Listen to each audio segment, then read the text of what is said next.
നല്ല ചേമ്പിൻ്റെ ഇല കൊണ്ടുള്ള തോരൻ ഇഷ്ടമുള്ളവരുണ്ടോ? ഇനിയിപ്പോൾ നിങ്ങൾക്ക് ഇഷ്ടമല്ലെങ്കിലും ഈ ഒരു വീഡിയോ ഫുള്ളായിട്ട് കണ്ടു കഴിഞ്ഞാൽ ഇഷ്ടമായിക്കോളും. ആരോഗ്യത്തിന് അത്രമേൽ നല്ലതാണ് ഈ ചേമ്പിൻ്റെ ഇല. ഇതിൽ vitamin A, B, C, thiamine, riboflavin, folate, manganese, copper, potassium, iron എന്നിവ അടങ്ങിയിട്ടുണ്ട്. മാത്രമല്ല ശരീരത്തിന് ധാരാളം ഊർജം നൽകുകയും ഹീമോഗ്ലോബിൻ ഉൽപ്പാദനം വർദ്ധിപ്പിക്കുകയും അതുവഴി രക്തം വർദ്ധിപ്പിക്കുകയും ചെയ്യും. കൂടാതെ ദഹനം മെച്ചപ്പെടുത്തും.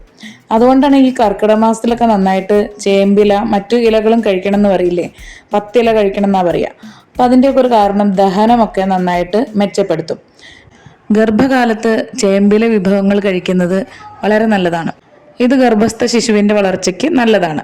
കൂടാതെ ധാരാളം വിറ്റാമിൻ എ ഉണ്ടായതുകൊണ്ട് ചർമ്മത്തിൻ്റെ സംരക്ഷണത്തിനും ചേമ്പിലയും ചേമ്പും ഒക്കെ നല്ലൊരു പങ്ക് വഹിക്കുന്നുണ്ട്.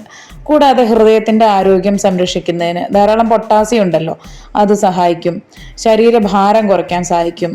അതേപോലെ പ്രമേഹം ഉള്ളവർക്കാണെങ്കിൽ പഞ്ചസാരയുടെ അളവ് നിയന്ത്രിക്കാൻ സഹായിക്കും. എല്ലുകൾക്കും പല്ലുകൾക്കും ഒക്കെ നല്ല ആരോഗ്യം നൽകും. അങ്ങനെ ഒത്തിരി ഗുണങ്ങളുണ്ട്, കഴിച്ചു നോക്കുന്നേ.